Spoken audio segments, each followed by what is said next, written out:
Hello, Internet. I can tell you we're excited because we're talking to 7Med. Now, you people know actually nothing about 7Med. What I think about it. I mean, we know the name, we know what these people were doing, but we really don't know much about them.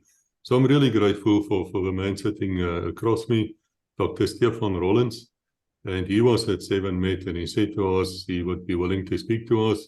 Doctor, so welcome here. Thank you, sir. I appreciate your time. Can you tell me, where did this start for you? How did you end up in the army? Hello, Koos, nice talking to you.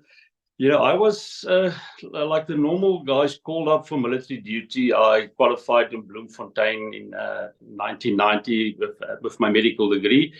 I did receive call-up papers. I did my housemanship in Letaba Hospital, a very remote hospital, which actually did prepare me for some work in Angola and the remote areas. And yeah, in 92, I went to the military. I cleared in at Voortrekker Hoogte with the SAMS unit. But before that, I heard about this unit where doctors and ops medics are being trained to work with the special forces. So I was so glad to do that because I was quite tired of hospitals, crying babies. It was such a hectic year, the hospital here. And so the 7Med came along, and the two criteria: you had to be unmarried, you had to be single, and then relatively fit. We had to pass the Special Forces pre-selection tests. And then off we went to the 7Med. They, at that stage, moved away from Spescop to their own barracks, I could say. And I think we were something like 35, 11 doctors and ops medics. But after a week, we were reduced to about 20 guys. Some of the guys said, no, they want to go back to the normal sick bay type of hospital background. And our training began. So and at that stage, national service was reduced to 12 months. And to realize that, they had to train us in 6 to 7 months to get us to deploy with special forces and some of our other clients.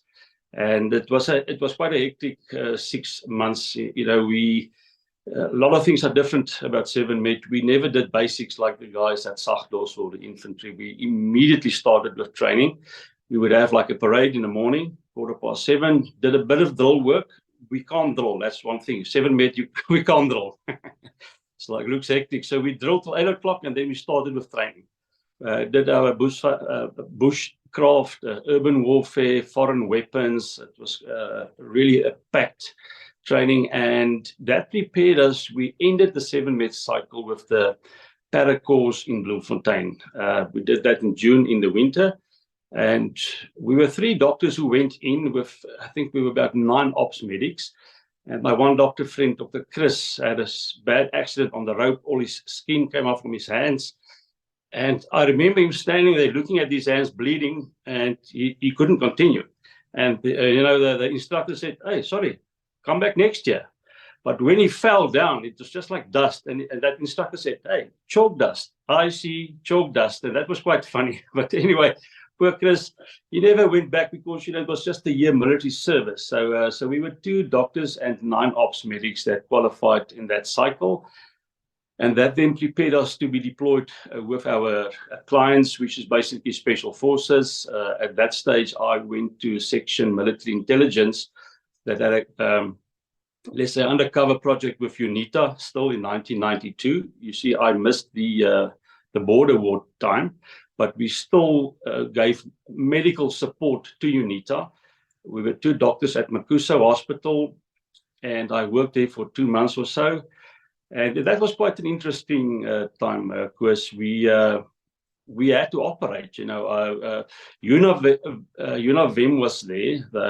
There was like election taking place in Angola. UNITA rejected it, and then the fighting started.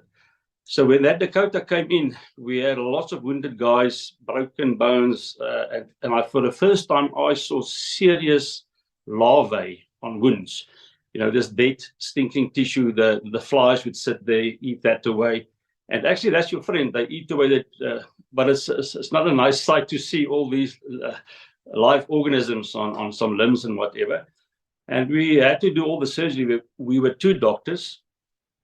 Based at that UNITA, based at Makuso, and Yeah, that is. I also saw, when we did training at 7 Met with the foreign weapons, the RPG rocket. Before you fired that rocket, you had to shout out very loud RPG so that people behind you could get away. The reason being that backblast is so severe it can blow away your eyes. And I saw such an injury with a UNITA member, totally blind. Quite sad to see, but that's the reason why. You never stand behind the guy with the RPG rocket. And we had a guy there with a broken femur. And being at Letaba Hospital, I assisted the orthopedic surgeon from Petersburg or Polokwane nowadays, and I assisted him with 2 femur fracture open reduction and internal fixation procedures. And we had a saying in the bush hospitals, you see one, you do one, you teach one. And sitting there in Angola, we had all the tools. I saw 2 of them. The doctor with me never saw it. I said, listen, this guy's going to lie in the bed for 3 months on traction. If we put that pin into the femur, he will be mobile within 2 weeks. He said, yeah, but we don't have that bed with the, it's like a mechanical bed where you lengthen. I said, but we'll do it. And we did that operation, but in the end, the muscles were in such a spasm that the femur was like this. We couldn't get it to do this. And Taz was the guy from Univim, a very, he played provincial rugby in those days in New Zealand. We called him to pull in the one side of the leg, and eventually we got that leg to approximate the 2 bony ends. And, I hit the pin through, and wow, there the guy was. One of the visiting 7Met consultants came by. He saw my patient. Yes, well done, but you know what? You gave his one leg a little bit too much internal rotation. He's going to have a pigeon toe. I said, but that wasn't the worst of it. We did quite a lot of nice surgeries. I had a guy there, a medical problem. He had a upper body abdominal tumor. And the professor in Bloemfontein told us how to treat the pancreas cyst. And I went in, opened the abdominal cavity and drained it through the stomach. So that was quite interesting. We had to do surgery because there was nobody else with all the injuries. So that was Angola for me. Okay, there's one funny incident. We had these guys coming through. It was because it was clandestine. A lot of people moved through the Makuso hospital, but I had a guy there, Floaty. All the guys who went to the Navy, we called them Floaty. I mean, I can't believe that, but we Floaty. Spider bit him on his neck. He had a big abscess, and we had these medical 301 Special Forces bags with Ketalar. It's an amazing bush anesthetic. And Floaty, the abscess wasn't looking good. And I said, listen, after supper, you mustn't eat. Before supper, you mustn't eat. After the day's work, you must come to, we lived in mud huts with thatched roofs. They come and sit on the bed. I had my equipment there. I gave him a bit of Ketalar. And then obviously he passed out on my bed. But it was so funny. He went into, and I thought, yeah, don't die on me, man. But anyway, I cut open his neck, drained that thing, and the thing with Ketalar, why we don't use it in the Western world, is it makes you slightly psychotic. So afterwards you see these funny images, and so I gave him some Valium to get him through that psychotic phase. But anyway, I will never do that today, But it was in Angola, and if you listen to some of the other docs, we had to do stuff on conventional medicine. And after that I worked with. I was detached to 1 recce. For most of my time in 92, 93, I joined permanent force at the end of my training because, I had a bursary of 6 years and I liked it. I liked the military setup. I didn't work as a doctor. Well, you did, but you didn't work in a sick bay. You were a soldier. So you deployed the parachuting with the operators and the airborne troops. So it was quite a privilege to do that type of thing. I joined the citizen force. And then, 93, things were quite warm, with Transkei, the massacres that happened there. And at one stage, the embassy in Transkei was directly attacked. And like I told you, we were 2 doctors, and they sent us everywhere because in the old days when they had enough doctors, you would go to 1 recce and be the doctor, or at 5 or at 4 recce. So I rushed down to Durban at the Bluff. We were going to have an assault operation, but then the attack on the embassy stopped, and the next day it changed to a clandestine operation that we had to go and protect the people. I went down with my full military kit and 1 set of civilian clothes. The next day we went in as civilians, and I had 1 set of civilian clothes. So I had to leave all my military gear at the Bluff, and Duncan Reichardt was our team leader. We were about 12 members, and we sat there for 6 weeks. I mean, you know that story where they tell you disappear. You can't phone anybody. You go in, and that's why you disappear. But the worst was I didn't have clothes. But then obviously the military do have this slash fund, and they wired some money or whatever. And me and Duncan Reichardt, he was a commandant at that stage. It was so difficult to call him on his name. We had to go shopping together. Get me some clothes. Anyway, but there's a lot of tension going on. We sat there for 6 weeks. We didn't know how long it would be, and what happened? There was some tension between us at some stage, and then we had 2 casualties. That's what I want to come to. One of the civilian people, the lady living on the embassy premises, tried to commit suicide one evening. And what did we do? Every evening we had a braai and we had a few beers. Fortunately, I stopped at 2 beers, but some of the guys not. And we went to the house, and it was blood all over the place. She tried to cut her wrist, and I remember Duncan standing there like a tree. I'm gonna give you my best doctor. Well, I was the only doctor. But anyway, so I stitched her up. She only slashed the 1 artery, and gave her. Fortunately, the medical bag we have, that's something we can touch on maybe later. It's an excellent product, unique in the world, because we had to do these long-range deployments with special forces behind enemy lines. So fortunately, I had enough drugs to sedate the lady, get her through the night, and the next morning she was evacuated as a civilian to Bloemfontein. And because we also had tension with amongst us, well, there was one small minor incident, but then Duncan decided we have to do some sport. And there was a tennis court on the premises. We played a bit of tennis, and I chased the ball into the wall. I knocked it right there. I was out for 15 seconds, Trips said, and he left it with my knees, neck like this, and I was full of blood. When I came by, just to illustrate the importance of cross training. In special forces, we have the concept of cross training is very important. That's why we do foreign weapons, a lot of signals work. And 2 of those operators were medically trained. One was level 3 and the one was level 5.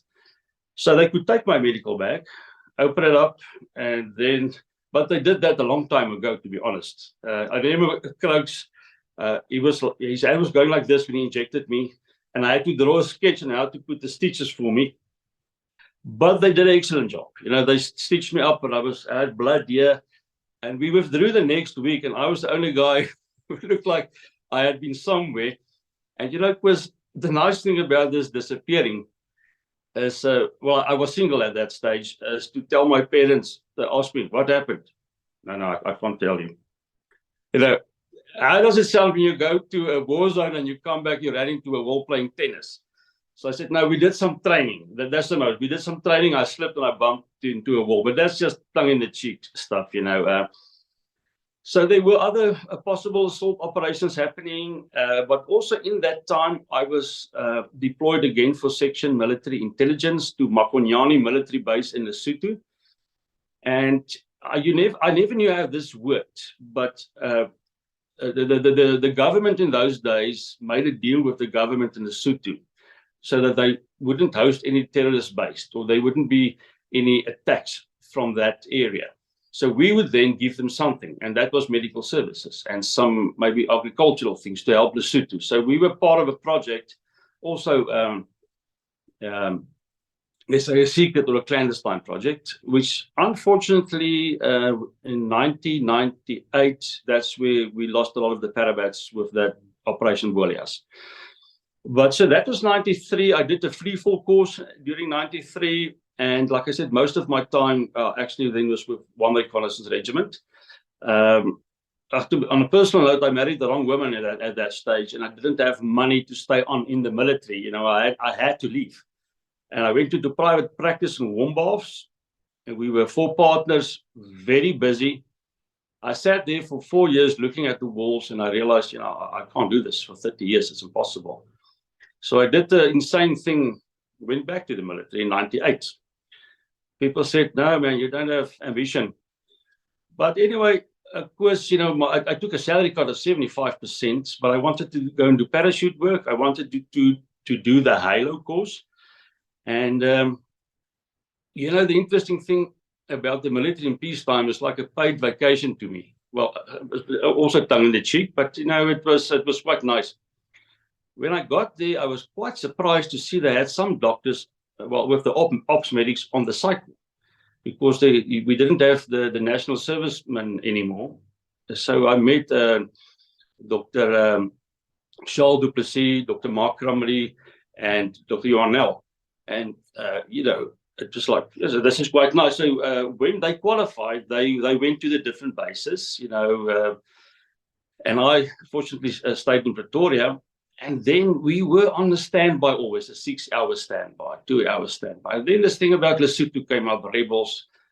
And me sitting through those Transkei years, you know, there were a stage we would have gone into Transkei to neutralize them.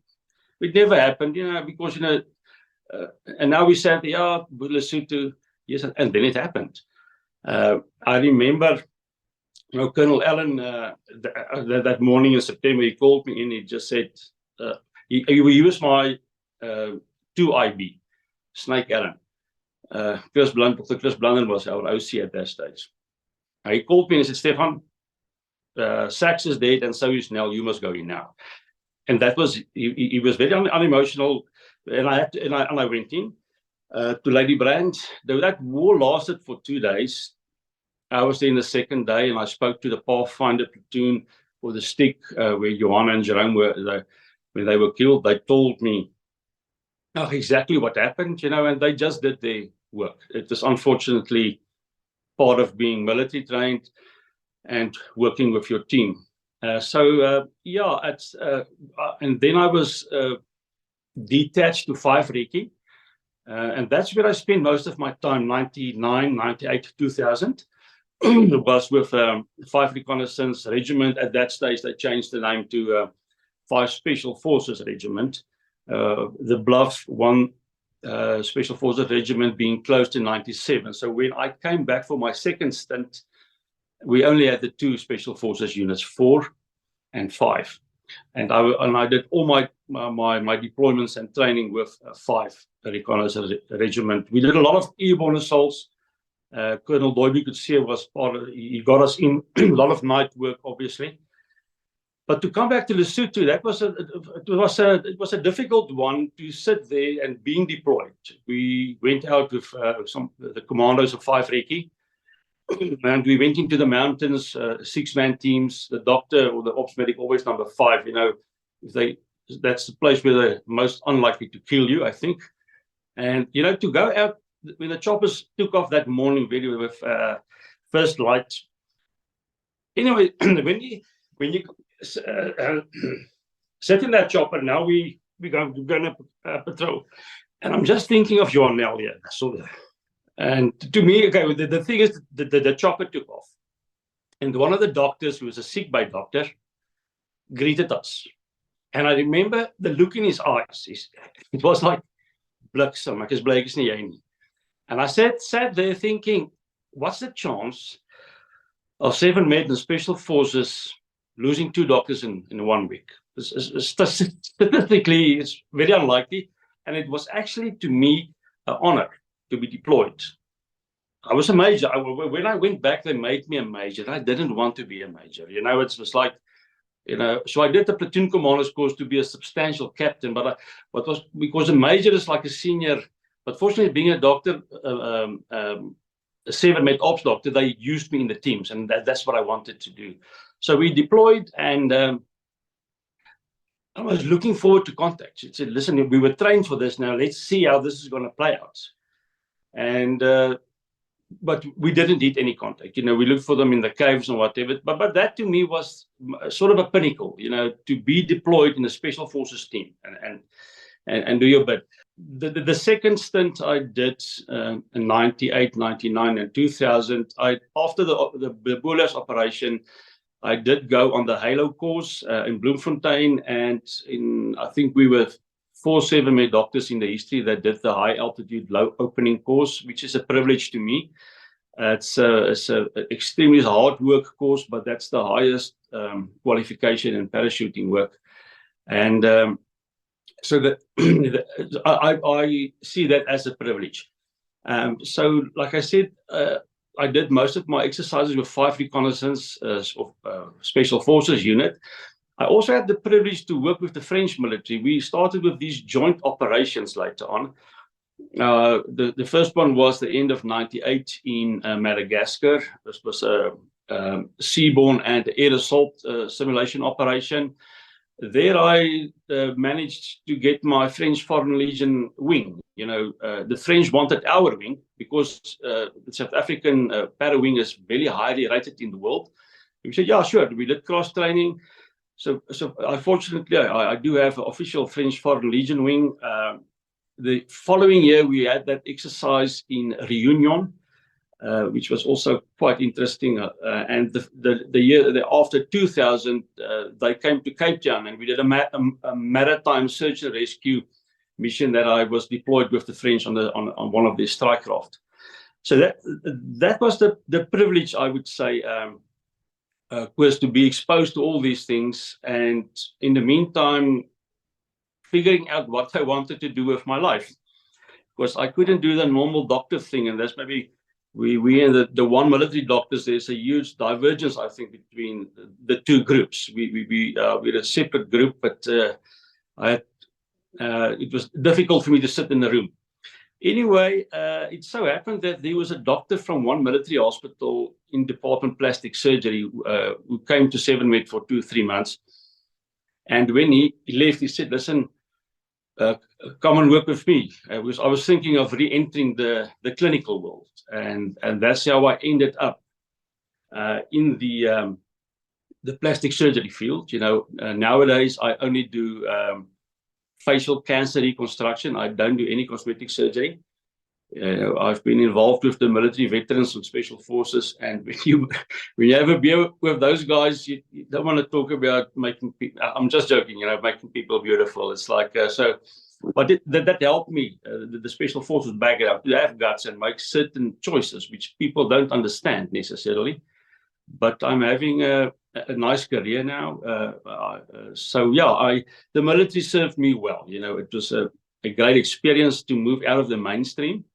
And Operation Bolas, it's like we all, you're a soldier. We were trained as soldiers, and you wanted that exposure. And yeah, it was a very, very sad funeral of Johan Nel. I never thought that would happen to me.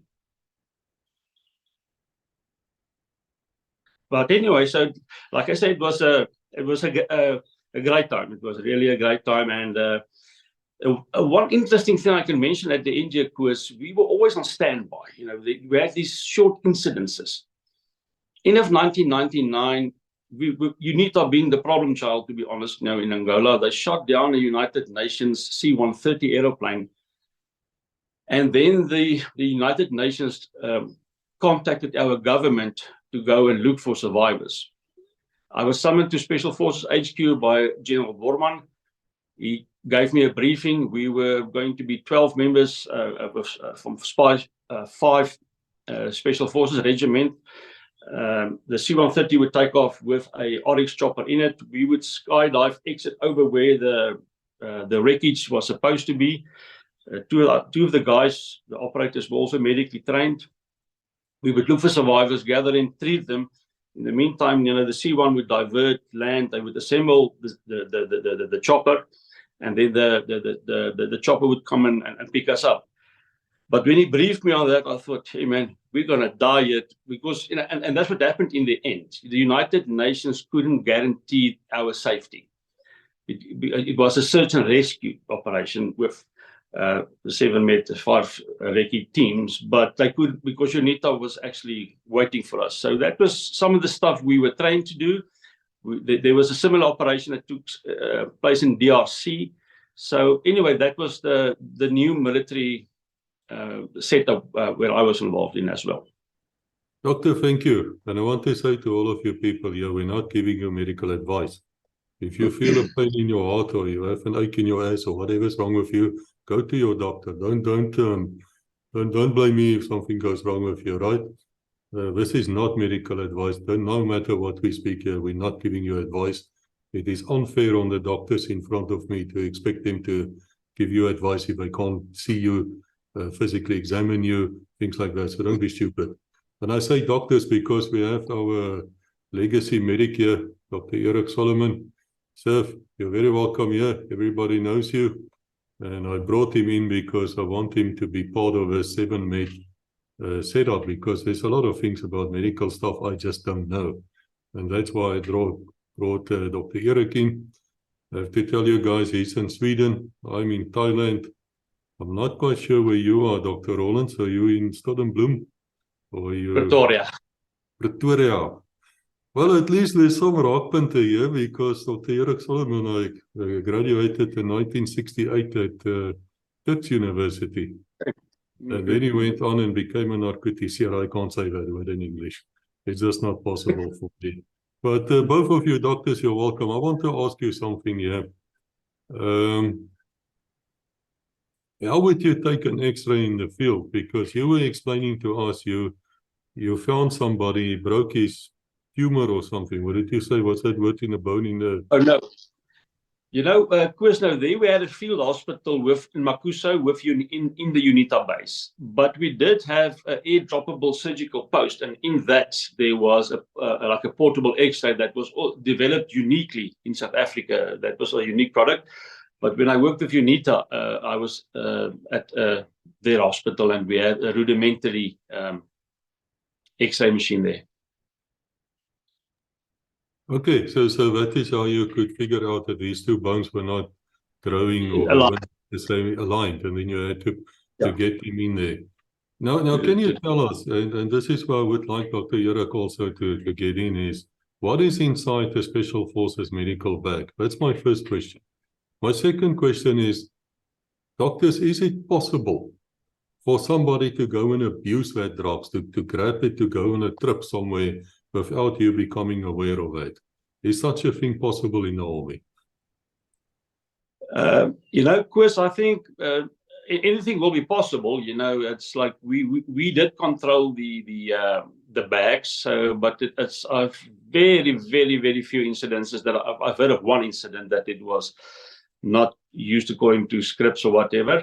But I remember there was a stage in '93. I think we were supposed to do an airborne assault on one of the homelands that gave weapons to some members, and they gave us morphine like you won't believe in one military hospital.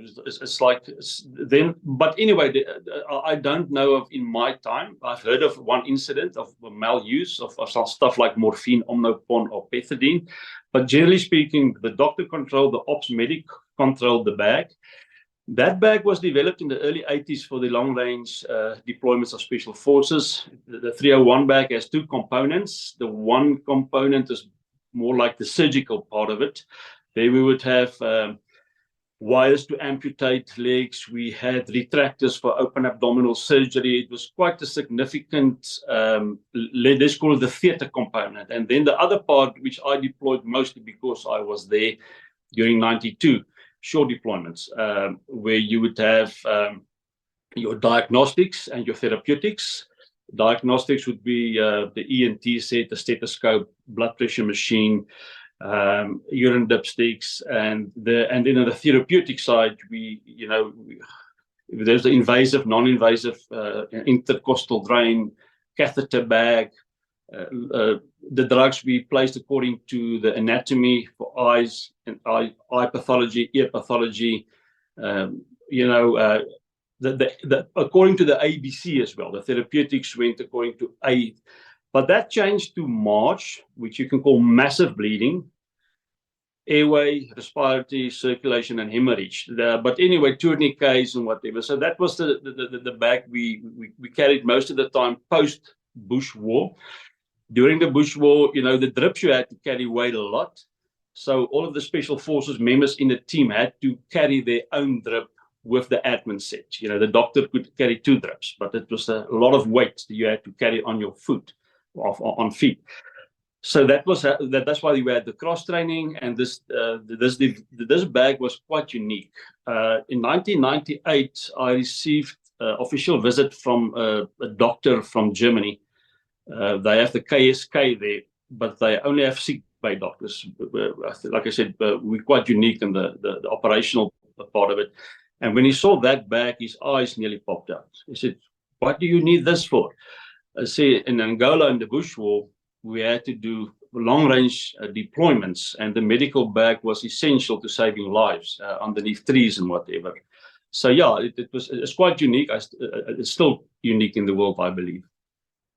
And this bag is the one which rolls out like a sleeping bag. I think I've seen them before.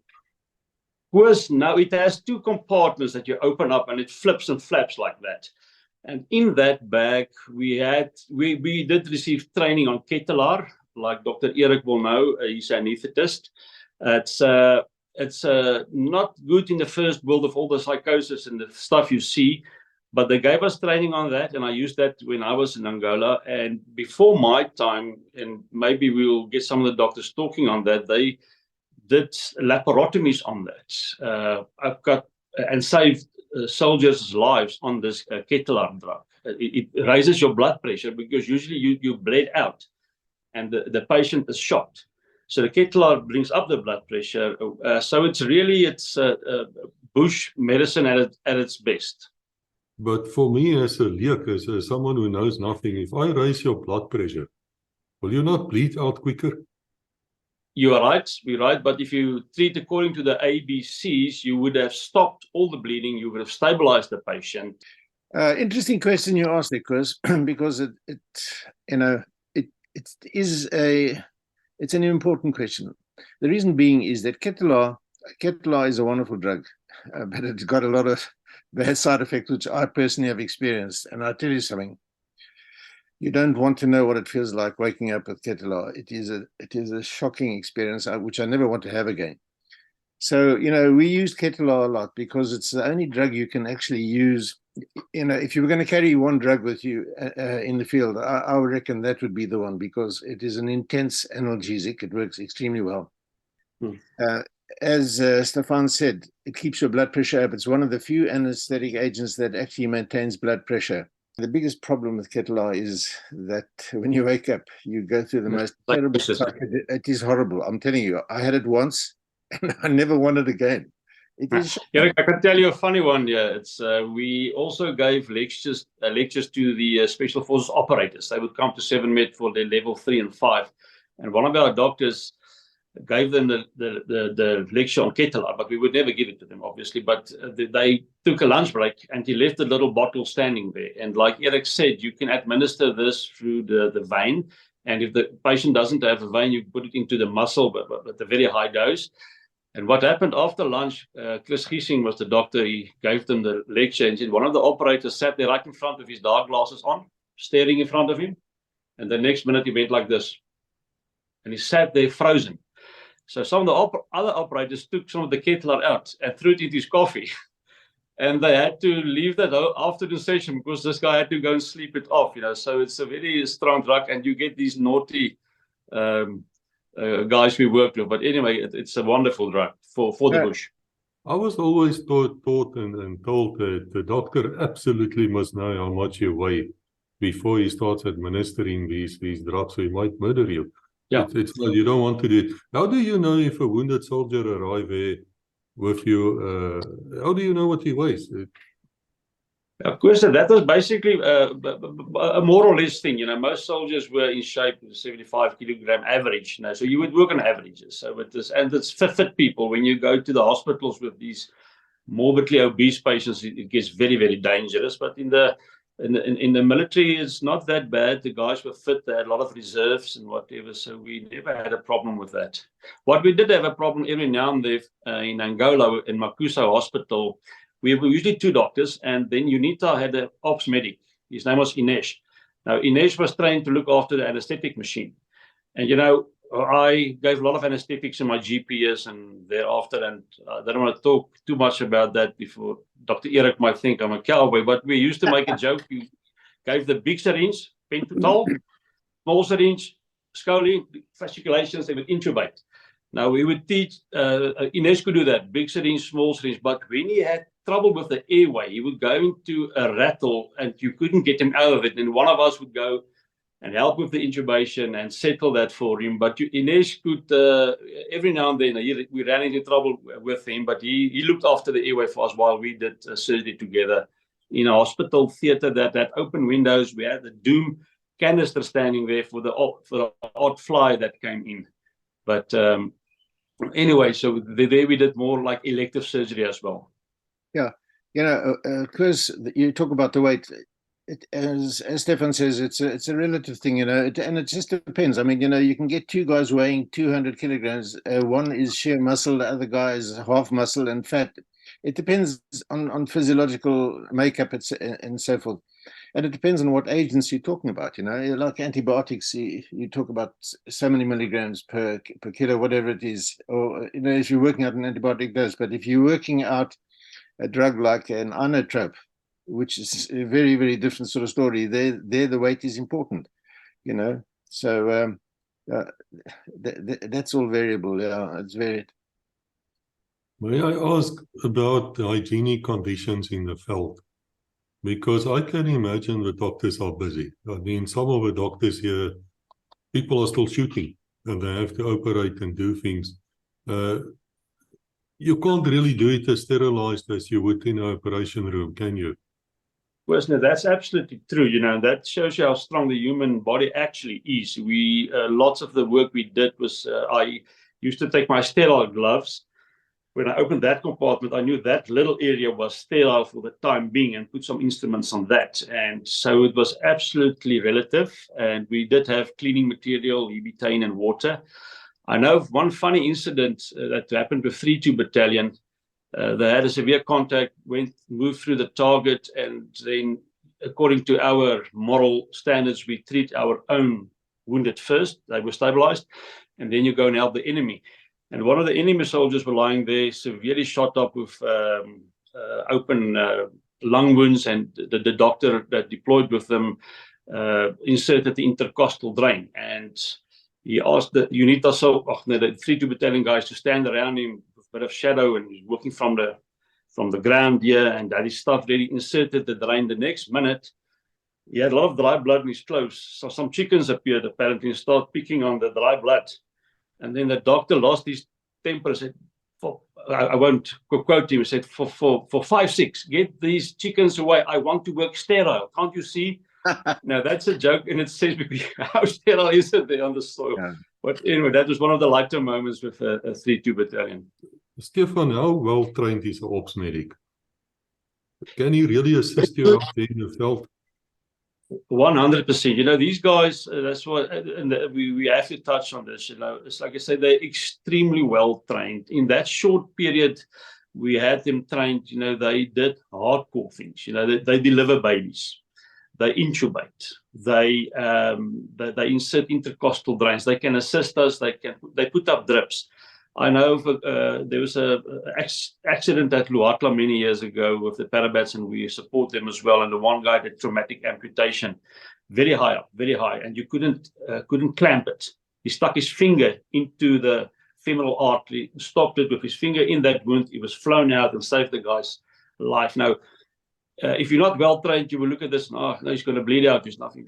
So, no, the guys are extremely well trained. One of my 7-Met friends, ops medic, worked on the trauma cars. Afterwards, he did intubation of a patient trapped in a car. They couldn't get him out. The patient was sitting, and he intubated him in a sitting position in a car while the patient was still trapped there. And this military training helped him to do that. So these guys are, they are exceedingly well trained. We're very proud of them. So there's two things I want to ask you. One is to him and one is to Dr. Erik. Now I'll start with Stefan because he's our guest and we're ganging up against him. Tell me what happened that day at SW for his book launch where you, Dr. Stefan Rawlins, picked up a rucksack weighing almost, 60 kilos or something. And I have a picture somewhere with RSM James Tytger grinning like a man, really delightful. I actually got scared when I saw him like that. And then I saw you to the left. What happened? You know, I've joined the Special Forces Association 4 or 5 years ago, and then I heard of the book launch. I met SV, and as a challenge, what he did, he would take that rucksack everywhere, and then the guy who can pick up the rucksack would get a copy for free. Yeah, and I was at that stage, I think 55 years old. I'm not running marathons anymore, and it's a bit of an unfair advantage because we knew how to do it. And I sat there, strapped it in, and I'll give you a secret now as well. There's a certain technique where you go stand on all fours and then get up. But what you and Isvia don't know, and I will reveal it now. I did tear a muscle. The inner thigh muscle went there. I didn't show the pain to any of them. But I told him, listen, is this enough? He said, yeah, if you can walk to that gate, it will be. He made a joke with me. Fortunately, I didn't have to walk because I would have limped. Now, that muscle is still giving me trouble now, but I kept quiet about it. Yeah, no, I remember that picture. SV was laughing so much. And that's James Tytger, RSMs are difficult people. Dr. Erik, I want to ask you a question. Dr. Stefan, just to come back to James, sorry, Koos, just to interrupt you. I did a lot of work with James, and after Operation Bolias, when we came back, I saw him at one of the drop zones at Snake Valley, and he looked at me, Doc, is jy lewendig? Ek het gedog hulle jou doodgeskiet in 'n suit. He was so glad to see me. So it was so James, a very nice guy. Yeah, no, he's a fantastic man, James Tytger. He was, I think, but 38 years in Special Forces. The longest serving operator. One of the longest serving, yeah. Dr. Erik, Dr. Stefan just said to us that the South African Army, of which you were part of, you were Lieutenant Colonel, had a thing going, and doctors, please, if I'm wrong, correct me, because this is important. But they had a thing going with triage, or whatever you people call it, where you would treat your enemy last. In other words, you would treat your own guys, stabilize them, and then grab the nearest enemy and treat him. Now, my question to you, Dr. Erik, is Israeli Army same or not? Listen, I have no experience with the Israeli army at all, but what I do have is experience with in Service Street there. I saw exactly what massive triage is all about. I told you about, I think I mentioned to you this case where I was going to visit my friend who was head of the anesthetic department at the Fuller Hospital in the Jezreel Valley. And I drove past the central bus station in town. It was a nice, beautiful day, very quiet and so forth. So I got up to the hospital, which was on a hill overlooking the place, and everybody's looking at the TV, you see. And as a result, they asked what was going on. And I had just passed the central bus station where they opened up with Kalashnikovs and all that. And they injured a lot of people. I missed it by about a minute or so. I didn't even know about it.